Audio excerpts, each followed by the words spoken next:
ఈ వీడియోలో పేర్కొన్న సమాచారం విద్యాపరమైన మరియు సమాచారపరమైన ఉద్దేశాల కోసమే అందించబడింది. నేను ఖచ్చితత్వం కోసం ప్రయత్నిస్తున్నప్పటికీ కొంత సమాచారం కాలక్రమేణా మారే అవకాశం ఉంది, లేదా వనరుల ప్రకారం భిన్నంగా ఉండవచ్చు. దయచేసి మీరు స్వయంగా సమాచారాన్ని క్రాస్ చెక్ చేసుకోవాలని మేము ప్రోత్సహిస్తున్నాము.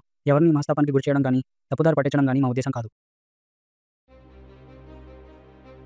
మన ఎర్త్ మీద 71% వాటర్ ఉంది. అందులో 96.5% salt water, 2.5% fresh water, remaining 1% వాతావరణంలో ఉంటుంది. భూమి మీద ఉండే ఫ్రెష్ వాటర్లో 68% మనకి ఐస్ ఫామ్లోనే ఉంటుంది, like Himalayas, Antarctica. 30% of fresh water మనకి భూమి అడుగున ఉంటుంది. రివర్స్ అండ్ లేక్స్లో దొరికేది కేవలం 1.2% మాత్రమే. మనం దీని గురించి ఇప్పుడు మాట్లాడుకోబోతున్నాం. ఇంతకు ముందు చెప్పిన విషయాన్ని ఒక ఎగ్జాంపుల్గా చేసి చెప్తాను. మన భూమి మీద 100 లీటర్స్ ఆఫ్ వాటర్ ఉంది అనుకున్నాం. అందులో ఫ్రెష్ వాటర్ మనకి 2.5 లీటర్స్ మాత్రమే. మనకి రివర్స్ అండ్ లేక్స్లో దొరికేది 30 ml మాత్రమే. ఒకసారి ఆలోచించండి, మీ ఇంట్లో 100 లీటర్స్ వాటర్ ఉంటే మీరు ఎలా వాడతారు?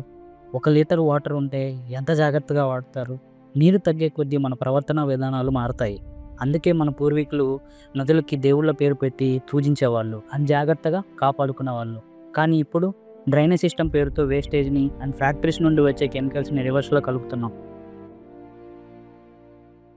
మనం రివర్స్ ఇంపార్టెన్స్ తెలుసుకోవట్లేదు, అట్లీస్ట్ తెలుసుకోవాలని కూడా అనుకోవట్లేదు. ఒక చిన్న ప్రశ్న, మన ఏపీలో ఉండే కొన్ని రివర్స్ పేర్లు చెప్పండి. అందరికీ మైండ్లో కృష్ణ, గోదావరి, పెన్నా ఇలా కొన్ని గుర్తు వచ్చి ఉంటాయి.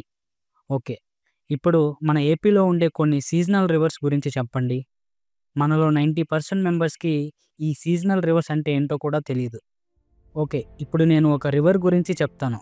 ఈ రివర్ మన ఏపీలోనే స్టార్ట్ అయ్యి మన ఏపీలోనే ఎండ్ అవుతుంది. ఇది మన ఏపీలో 252 కిలోమీటర్స్ ఫ్లో అవుతుంది. ఈ రివర్ మీద 10 గేట్స్ ఇరిగేషన్ ప్రాజెక్ట్ ఉంది. ఓవరాల్గా 3.4 TMC వాటర్ స్టోర్ చేయగలదు. This is not a Krishna or Godavari. This is the river called Gundlakamma. Sorry, this is the seasonal river called Gundlakamma. ఇది high summer and low rain season టైంలో ఈ నదిలో ఎక్కువ ప్రవాహం ఉండని కారణంగా దీనిని సీజనల్ రివర్ అంటారు. Importance of Gundlakamma. ప్రకాశం డిస్టిక్లో చాలా రకాల పంటలు పండుతాయి, కానీ అందులో ఎక్కువ వాటర్ కన్జ్యూమ్ చేసే క్రాప్ చెరుకు అండ్ వరి. 1 ఎకరా చెరుకుని 1 సంవత్సరం సాగు చేయాలంటే 25 లక్షల లీటర్ల నీళ్లు కావాలి. ఈ రిజర్వాయర్ నుండి వచ్చే వాటర్తో ఎవ్రీ ఇయర్ 30 నుండి 40 వేల ఎకరాలను సాగు చేయవచ్చు. బట్ యావరేజ్గా 50,000 ఎకరాలను సాగు చేయవచ్చు. ఎకనామికల్గా ఏపీకి 12,000 నుండి 15,000 కోట్లు అగ్రికల్చర్ నుండి వస్తుంది. వాటర్ సప్లై, టూరిజం, ఆక్వాకల్చర్ ఇలాంటి రంగాల ద్వారా ఓవరాల్గా 300 కోట్లు పైగానే వస్తుంది. ఒకవేళ ఈ రివర్ లేకుంటే ప్రకాశం కూడా రాయలసీమలాగా ఎండిన భూమిలా మారేది. Drinking water, food production and ఎకనామికల్గా బాగా ప్రాబ్లమ్స్ ఫేస్ చేస్తూ ఉండేది. సో ఇలాంటి రివర్స్ ఏపీలో చాలా ఉన్నాయి. అన్నిటి గురించి ఈ వీడియోలో కవర్ చేద్దాము.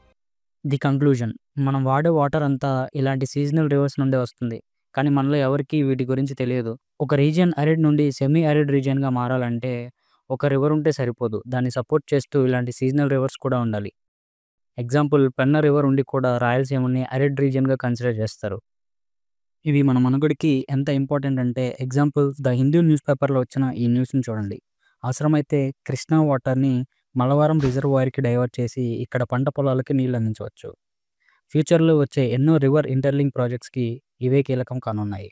Metropolitan cities like Hyderabad, Chennai and బెంగళూరులో ఫేస్ చేస్తున్న వాటర్ క్రైసిస్ మన ఊరి దాకా రాకుండా ఉండాలంటే మనం రోజు వాడే వాటర్ ఎక్కడి నుండి వస్తుందో తెలుసుకోవడం చాలా ఇంపార్టెంట్. ఆ వాటర్ని కాపాడుకోవడం ఇంకా ఇంపార్టెంట్.